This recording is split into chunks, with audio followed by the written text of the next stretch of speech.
पुनरपि जन्मं पुनरपि मरणं पुनरपि जन्मी जठरे शयनम। मरना जीना ये तो लगा रहता है, 84 लाख योनियां प्राप्त करने मनुष्य शरीर मिलता है। पुनरपि जन्मम पुनरपि मरणम पुनरपि जन्मी जठरे शयनम। जन्मना फिर मरना फिर जन्ना फिर मरना, लेकिन जिसने भागवत रूपी अमृत का पान कर लिया उसका जीवन का चक्र हमेशा के लिए मिट जाएगा, उसका मरना जीना हमेशा के लिए मिट जाएगा। बोलो राधे, प्रेम से बोलो राधे। जिसने भागवत रूपी अमृत, अब वो आप पर डिपेंड करना है कि आपको कैसे भागवत कथा सुनना है। जिसने भागवत रूपी अमृत का पान कर लिया उसका जीना और मरना सब बंद हो जाएगा, वो तो परमात्मा में लीन हो जाएगा जिसने भागवत रूपी अमृत का पान कर लिया। लघुन्यानि जातानि गौरवेण इदं महतो तदा ऋषिगणा सर्वे विस्मयं परमं यदो। दोनों को तोलना प्रारंभ किया, एक पल्ले पर संसार के समस्त साधनों को रख दिया और एक पल्ले पर भागवत कथा को रख दिया। भागवत का पल्ला नीचे हो गया और संसार के जितने सुख थे वो ऊपर हो गए। अब जिसमें वजन होगा वही नीचे झुकेगा ना, जिसमें वजन होगा वही झुकेगा ना, वजनदार व्यक्ति ही झुकता है। आप देखना, फल आम का वृक्ष है और जब आम के वृक्ष में फल लगेंगे तो फल वो डाली झुक जाती है ना, वजनदार व्यक्ति झुकता है। इसी प्रकार भागवत का पल्ला नीचे हो गया और संसार के जो सुखों के साधन के पल्ला तो ऊपर हो गया। साक्षात कृष्ण स्वरूपी ये भागवत कथा कोई पोथी नहीं है, ये कोई किताब नहीं है, ये कोई पोथी नहीं है, ये कोई पुस्तक नहीं है। इसके एक एक शब्द में, एक एक श्लोक में मेरा गोविंद समावित है। ये साक्षात कृष्ण, ये साक्षात कृष्ण रूपी भागवत है। इसे पोथी या किताब मत मान लेना, ये साक्षात कृष्ण की कथा है। साक्षात कृष्ण इसमें वास करते हैं। एक जगह क्या हुआ, एक वृंदावन में एक घर में 4 बेटा थे, 4 बेटा। अब छोटा ही छोटा बेटा था, वो अनपढ़ रह गया, पढ़ा नहीं, तो 3 भाइयों के विवाह हो गए। भाभी आ गई। अब भाभी जब आई तो वो देवर छोटा था, वो पढ़ा लिखा कुछ नहीं था, काम कुछ नहीं करता था। तो भाभियों ने कहा ये घर का कोई काम नहीं करता, मुस्टंडा, 8-10 रोटी सुबह खाता है, 8-10 रोटी शाम को खाता है, हम कब तक बनाएंगी। तो भाइयों से कहा इसकी शादी कर दो। शादी कर दी, फिर भी कोई काम नहीं करे। जिसकी लगन भगवान के चरणों में लग जाए उसे जीवन संसार रहता है। विवाह कर दिया। एक बार भागवत कथा में बैठा था तो महाराज जी कथा कर रहे थे, वही बैठ गया और भागवत कथा में महाराज कह रहे थे कि जिसके घर में भागवत कथा की पोथी हो वो घर स्वर्ग होता है और उसकी 7 पीढ़ी तक जाती है। जिसके घर में भागवत कथा की पोथी अगर हो और रोज पूजन अगर होता हो उसकी 7 पीढ़ियों का उद्धार हो जाता है। ऐसा पंडित जी कह रहे थे तो उसने सुन लिया, अनपढ़ तो था। वो गया वृंदावन बिहारी जी की गली में और एक भागवत कथा की पोथी को खरीद लाया। अब पढ़ना तो कुछ जानता नहीं था, एक आलिया बनाया और भागवत कथा की उसमें स्थापना कर दिया। कभी खोला तक नहीं भागवत कथा को। 2 अगरबत्ती सुबह लगाएं, 2 अगरबत्ती शाम को लगाएं और फूल चढ़ाएं और कहें जय हो मेरी भागवत मैया। अब पड़ोसी देखने लगे, उसकी हंसी करने लगे। एक दिन जैसे ही वो निकला, क्यों रे भाई तूने घर में भागवत कथा रख रखी है लेकर, इसमें जो श्लोक लिखा है इसको तू जानता है, इसमें जो श्लोक है इसको तू जानता है। तो सभी उसकी निंदा करने लगे। तो वो व्यक्ति बोला इस लोक की चिंता तुम करो, इस लोक की चिंता तुम करो, मुझे तो परलोक की चिंता है। ये लोक तो बिगड़ गया लेकिन परलोक नहीं बिगड़ेगा। इस लोक की चिंता तुम करो, मुझे तो परलोक की चिंता है। ये लोक तो बिगड़ चुका है हमारा, लेकिन अगर परलोक को सुधारना है तो भगवान का भजन कर लो, यही साथ जाएगा और कुछ नहीं जाएगा, केवल भगवान का भजन जाएगा। हो क्या जाने कोई क्या जाने, हो क्या जाने कोई क्या जाने,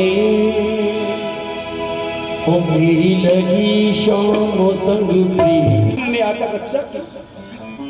जब भीष्म पितामह के रोम रोम में अर्जुन ने बाण छेदे और बाणों की सैया पर भीष्म पितामह पड़े हैं, तो भगवान कृष्ण ने पांचों पांडव और द्रौपदी से कहा कि हमारे गंगा पुत्र भीष्म पितामह हैं, इनसे कुछ ज्ञान ले लो।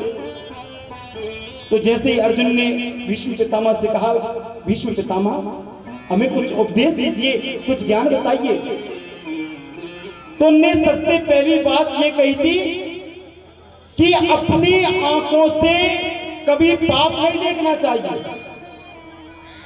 अगर हमारे सामने कोई पाप हो रहा हो उसको मत देखो। जब ये बात भीष्म पितामह ने कही तो द्रौपदी हंस गई। द्रौपदी जब हंसी तो भीष्म पितामह की आंख में से आंसू आ गए और भीष्म पितामह रोते हुए बोले, बेटी तुम क्यों हंसी? हंसी का कारण मुझे बताओ। तो द्रौपदी बोली, पिताजी पितामह बस हंसी आ गई और इसलिए मैं हंसी। भीष्म पितामह बोले, नहीं, मैं इस हंसी को लेकर मरना नहीं चाहता। कुलवती स्त्री बिना कारण कभी नहीं हंसती है। जो कुलवती होती है वो बिना कारण कभी दांत नहीं निकालती है, और कुलीन जो औरत है, स्त्री है, वो तो हर जगह हंसती रहती है। लेकिन जो कुल वाली औरत है, स्त्री है, वो बिना कारण कभी भी मर्यादा का उल्लंघन नहीं करेगी और कभी भी नहीं हंसेगी। हे बेटी द्रौपदी, मुझे बताओ आखिर तुम क्यों हंसी हो? इस हंसी को लेकर मैं मरना नहीं चाहता, मुझे बताना पड़ेगी, तुम्हें मेरी सौगंध है।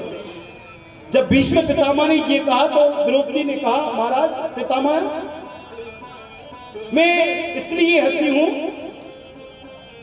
कि आपने कहा कि अपनी आंखों के सामने पाप होते हुए नहीं देखना चाहिए। तो पितामह जब मेरा चीर हरण हो रहा था, दुष्ट दुशासन मुझे निर्वस्त्र कर रहा था, तो सहायता तो मैंने आपसे भी मांगी थी। आप भी वहां बैठे थे, गुरु द्रोणाचार्य, कृपाचार्य, भीष्म पितामह सभी बैठे थे। हे पितामह, अगर आप सारा कर देते तो दुर्योधन के पिता की शक्ति नहीं थी कि मुझे निर्वस्त्र करता। फिर मुझे बताइए, आपने ये पाप होते हुए क्यों देखा? आप इस पाप को रोक सकते थे ना, आप ही तो वही थे। फिर आपने क्यों देखा इस पाप को होते हुए? जब ये बात द्रौपदी ने कही तो भीष्म पितामह की आंखों से आंसू आ गए। बेटी, उस समय मैं मजबूर हूं क्योंकि मैंने दुष्ट दुर्योधन का अन्न जो खा रखा था, इसलिए मेरी बुद्धि बिगड़ गई। मैंने दुष्ट दुर्योधन का अन्न खा रखा था, दूषित अन्न, इसलिए मेरी बुद्धि खराब हो गई थी। लेकिन तुम्हारे पति ने मुझ में आज रोम रोम में इतने बाण मारे हैं, इतने बाण मारे हैं कि मेरा दूषित जो रक्त था वो सब निकल गया और मैं केवल आज मेरा रक्त जो है शुद्ध बचा है, इसलिए मैं सब बोल रहा हूं। जो दूषित अन्न था वो निकल चुका, आज जो रक्त मेरा शुद्ध है वो केवल शुद्ध रक्त बचा है, इसलिए मैं सत्य बोल रहा हूं। तो भक्तों कहते हैं कि जैसा हम अन्न खाते हैं वैसा मन हो जाता है, और जैसा हम पानी पीते हैं वैसी पानी हो जाती है। कबीरा सब जग निर्धन, धन बनता नहीं कोई, और धन बनता सोई जानिए जाके राम नाम धन। धनी तो वो है जिसके पास राम नाम धन है। बताइए, करोड़ों अरबों रुपए टर्न ओवर हमने कर रखे हैं, बैंक बैलेंस है, उसको धनी नहीं कहेंगे। धनी तो वो है जिसने राम नाम रूपी धन को कमा लिया, कृष्ण रूपी धन को कमा लिया, वो ही सबसे बड़ा धनी है। श्री भागवत के प्रधान देव तो श्री गोविंद हैं, इसलिए भागवत महात्म के प्रथम श्लोक में श्री कृष्ण की वंदना की गई है। आदरणीय सुखदेव जी का वंदन किया, जिन आचार्य सुखदेव जी ने जन्म लेते ही और संन्यास ग्रहण किया और सीधे वन की ओर चले गए। पुत्र जिन्होंने अपने माता पिता का त्याग करके सीधे वन को चले गए। सज्जनों, जैसे हम इस पवित्र भूमि पर बैठकर भागवत कथा श्रवण कर रहे हैं, ऐसे ही प्राणों की विद्या के लिए परम एकांत, परम शांति का स्थान है, उसे कहते हैं हम नैमिष सारण तीर्थ। आज नैमिष सारण तीर्थ में 88,000 ऋषि बैठे हैं, 88,000 ऋषि। लेकिन उनके मन में एक ही गलानी है कि कैसे भगवान की प्राप्ति हो, कैसे परमात्मा की प्राप्ति हो, कैसे ज्ञान अर्जित हो। इस चिंता में 88,000 ऋषि विराजमान है। उसी सभा में क्या होता है कि सूत जी महाराज जी का पदार्पण हो जाता है, और सूत जी महाराज जी की आयु केवल कितनी है? 12 वर्ष। अब जैसे सूत जी महाराज आए, सूत जी महाराज छोटे थे और 88,000 ऐसे ऋषि वहां पर बैठे थे कि कई बार इंद्र बदल गए पर उनकी उम्र पूरी नहीं हुई। 10,000 वर्ष के संत बैठे हैं, 15,000 वर्ष के संत बैठे हैं। ऐसे लंबे लंबे ऋषि जिनकी आयु कोई गिन नहीं सकता, ऐसे ऐसे संत बैठे हैं ऋषि। उसी सभा में सूत जी आए, छोटे से थे। अब जैसे सूत जी महाराज आए, अब वो 88,000 ऋषि उठकर और सूत जी महाराज जी को प्रणाम करने लगे। अच्छा, एक बात बताओ कि बेटा अगर पिता को प्रणाम करे, ये बात तो जमती है। अगर बेटा बाप को प्रणाम करे तो ये बात तो शोभा देगी। अगर बाप बेटा को प्रणाम करे, ये बात शोभा देगी क्या? आपसे पूछता हूं। अगर पिताजी कहे बेटा प्रणाम, तेरे में चरण छूता हूं, तो ये बात शोभा देगी क्या? अगर बेटा पिता के चरण छुए और प्रणाम करे तो ये बात शोभा देगी। तब सूत जी ने जब प्रणाम किया 88,000 ऋषि ने सूत जी को, तो सूत जी महाराज जी की आंख में से आंसू आ गए। सूत जी महाराज रोने लगे और बोले, ऐसी मैंने क्या गलती कर दी जो मुझे देखकर आप प्रणाम कर रहे हो? आप मेरे दादा के परदादा लकड़ दादा और उनके भी परबाबा, और मुझे प्रणाम कर रहे हो छोटे से बालक को। तो 88,000 ऋषियों की आंख में से आंसू आ गए और 88,000 ऋषि बोले, ईश्वर जी, धन वृद्धा बल वृद्धा आयु वृद्धास्ते विचार ते सर्वपि ज्ञान वृद्धाक्ष किंकरा शिष्य किंकरा। हे शिव जी महाराज, कोई बल में बड़ा होता है, कोई आयु में बड़ा होता है, और कोई कदाचित धन में बड़ा हो जाता है। लेकिन जो ज्ञान में बड़ा होता है वो सबसे बड़ा माना गया है। कोई उम्र से बड़ा है, कोई आयु में बड़ा है, कोई धन से बढ़ गया, लेकिन जो ज्ञान में बड़ा है वो ही सबसे बड़ा माना गया है।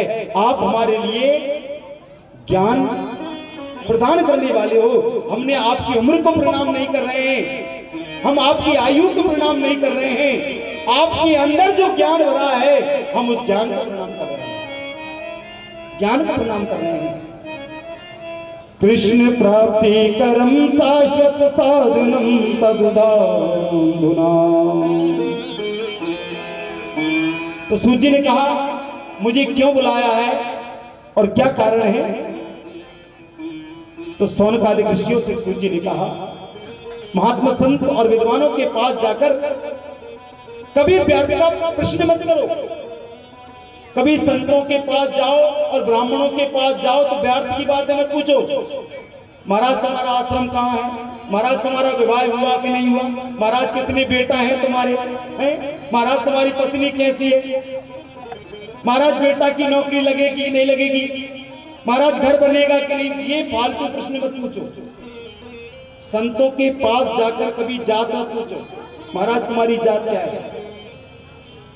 जात न पूछो साधु की, पूछ लीजिए ज्ञान, मोल करो तलवार का, पड़ी रहने दो म्यान। संत से जाकर कभी जाति मत पूछो कि तुम्हारी जात क्या है, कि बेटा की नौकरी लगेगी कि नहीं लगेगी, बेटा को बहू मिलेगी कि नहीं मिलेगी, कि घर बनेगा कि नहीं बनेगा। संत से ये मत पूछो।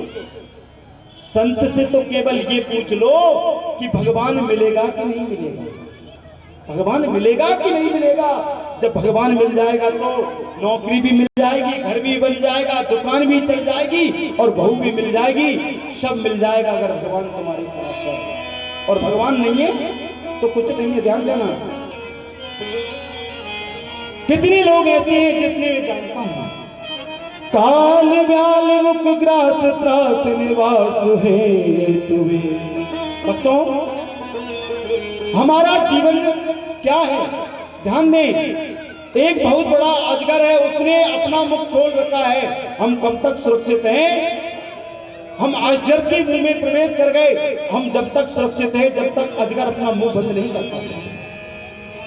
और जैसे ही अजगर ने मुख बंद किया हमारी मृत्यु हो जाएगी।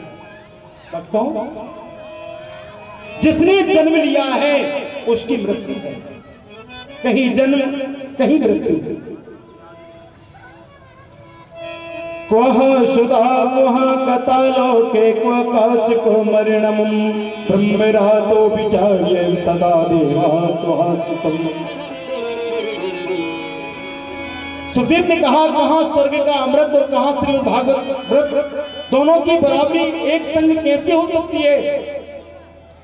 स्वर्ग में जाकर वहां के अमृत का पान करने के बाद व्यक्ति को गिरना पड़ेगा। पुनरपि मरण जन्मम पुनरपि मरणम पुनरपि जन्मी जठरे शयनम। मरना जीना ये तो लगा रहता है, 84 लाख योनियां प्राप्त करने मनुष्य शरीर मिलता है।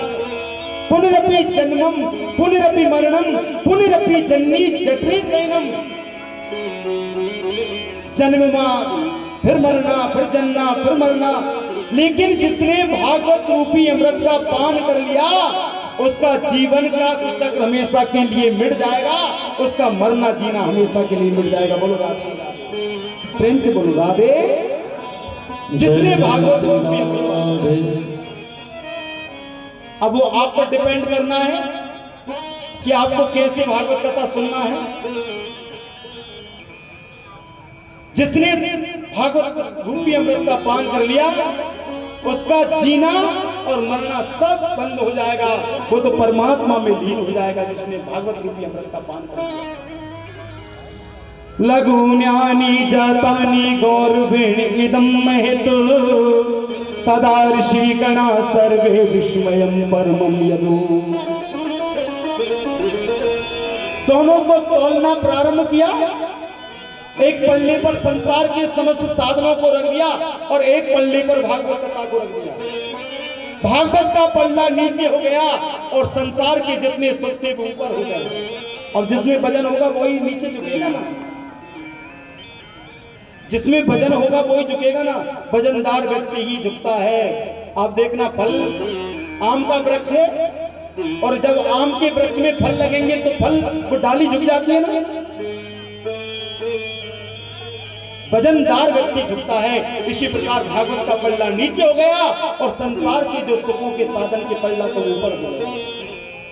साक्षात कृष्ण स्वरूपी ये भागवत कथा कोई पोथी नहीं है, ये कोई किताब नहीं है, ये कोई पोथी नहीं है, ये कोई पुस्तक नहीं है।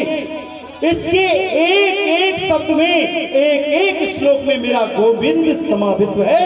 ये साक्षात कृष्ण है, ये साक्षात कृष्ण रूपी भागवत है। इसे पोथी या किताब मत मान लेना, ये साक्षात कृष्ण की कथा है। साक्षात कृष्ण इसमें वास करते हैं। एक जगह क्या हुआ, एक वृंदावन में एक घर में 4 बेटा थे, 4 बेटा। अब छोटा ही छोटा बेटा था, वो अनपढ़ रह गया, पढ़ा नहीं। तो 3 भाइयों के विवाह हो गए, भाभी आ गई। अब भाभी जब आई तो वो देवर छोटा था, वो पढ़ा लिखा कुछ नहीं था, काम कुछ नहीं करता था। तो भाभीियों ने कहा ये घर का कोई काम नहीं करता, मुसडंडा 8-10 रोटी सुबह खाता है, 8-10 रोटी शाम को खाता है, हम कब तक बनाएंगी। तो भाइयों से कहा इसकी शादी कर दो। शादी कर दी, फिर भी कोई काम नहीं करे। जिसकी लगन भगवान के चरणों में लग जाए उसे जीवन संसार करता है। विवाह कर दिया। एक बार भागवत कथा में बैठा था, तो महाराज जी कथा कर रहे थे, वही बैठ गया और भागवत कथा में महाराज कह रहे थे कि जिसके घर में भागवत कथा की पोथी हो वो घर स्वर्ग होता है और उसकी 7 पीढ़ी तक जाती है। जिसके घर में भागवत कथा की पोथी अगर हो और रोज पूजन अगर होता हो उसकी 7 पीढ़ियों का उद्धार हो जाता है। ऐसा पंडित जी कह रहे थे, तो उसने सुन लिया, अनपढ़ तो था। वो गया वृंदावन बिहारी जी की गली में और एक भागवत कथा की पोथी को खरीद लाया। अब पढ़ना तो कुछ जानता नहीं था, एक आलिया बनाया और भागवत कथा की उसमें स्थापना कर दिया। कभी खोला तक नहीं भागवत कथा को। 2 अगरबत्ती सुबह लगाएं, 2 अगरबत्ती शाम को लगाएं और फूल चढ़ाएं और कहें जय हो मेरी भागवत मैया। अब पड़ोसी देखने लगे, उसकी हंसी करने लगे। एक दिन जैसे ही वो निकला, क्यों रे भाई तूने घर में भागवत कथा रख रखी है लेकर, इसमें जो श्लोक लिखा है इसको तू जानता है, इसमें जो श्लोक है इसको तू जानता है। तो सभी उसकी निंदा करने लगे। तो वो व्यक्ति बोला इस लोक की चिंता तुम करो, इस लोक की चिंता तुम करो, मुझे तो परलोक की चिंता है। ये लोक तो बिगड़ गया लेकिन परलोक नहीं बिगड़। इस लोक की चिंता तुम करो, मुझे तो परलोक की चिंता है। ये लोक तो बिगड़ चुका है हमारा, लेकिन अगर परलोक को सुधारना है तो भगवान का भजन कर लो, यही साथ जाएगा और कुछ नहीं जाएगा, केवल भगवान का भजन जाएगा। हो क्या जाने कोई क्या जाने, हो क्या जाने कोई क्या जाने, हो मेरी लगी शाम संग प्रीत दुनिया क्या जाने, क्या जाने रे कोई क्या जाने, क्या जाने रे कोई क्या जाने, ओ क्या जाने कोई क्या जाने, क्या जाने रे भाई कोई जाने, ओ क्या जाने कोई क्या जाने, ओ मेरी लगी रे जय हो मेरी लगी शाम संग प्रीत दुनिया क्या जाने, मेरी लगी शाम संग प्रीत दुनिया क्या जाने।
बिहारी से नाता जोड़ा, आपके बिहारी से नाता जोड़ा, आपके बिहारी से नाता, मैंने सबसे नाता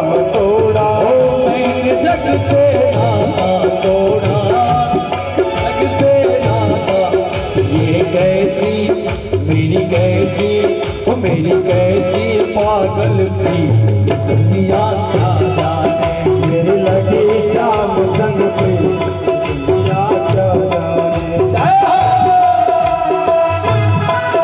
चलो हर तक ताली सेवा श्री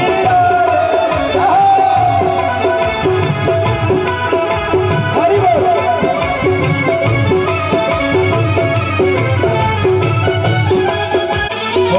और कहीं नहीं आना जाना, और कहीं नहीं आना जाना, हम तो केवल श्याम और जाना, हम तो केवल श्याम और जाना।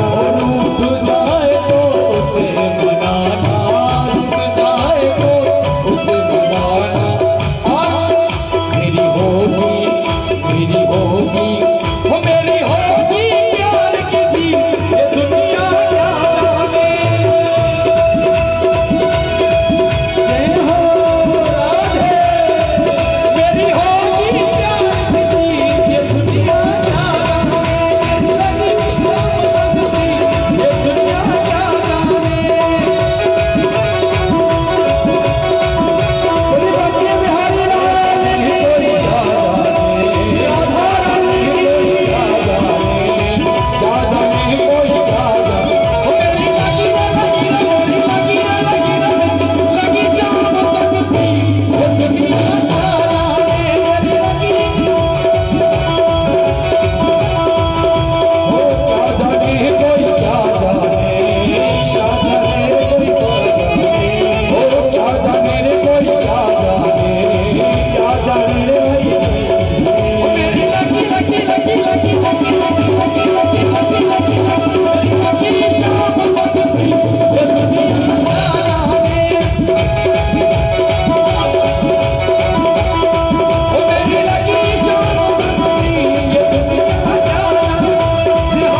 ये दुनिया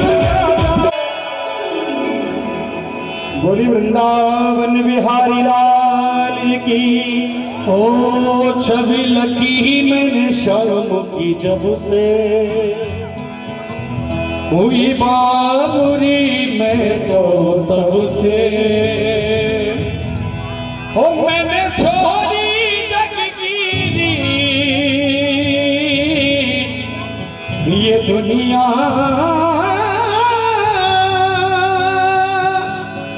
क्या जाने।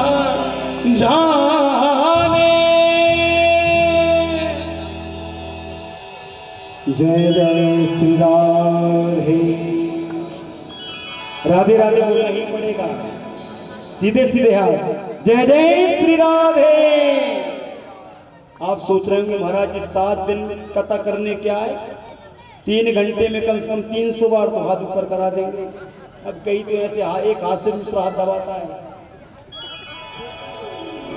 एक जगह हम कथा करने गए, ऐसे लंबा चौड़ा पंडाल बना था, तो जब भी सीधे सीधे हाथ करा के मैं राधे राधे कहता, तो मैं जैसे मैं उठ गया हूँ, मुझे उठाकर अपनी गोद में उठा। पहला कारण तो जय जय श्री राधे। पहला कारण तो ये हो गया कि किशोरी राधा से प्रार्थना करो कि संसार से मैं उब चुका हूं, किशोरी राधा मुझे उठाकर अपनी गोद में बिठा। पहली प्रार्थना, पहला कारण हो गया।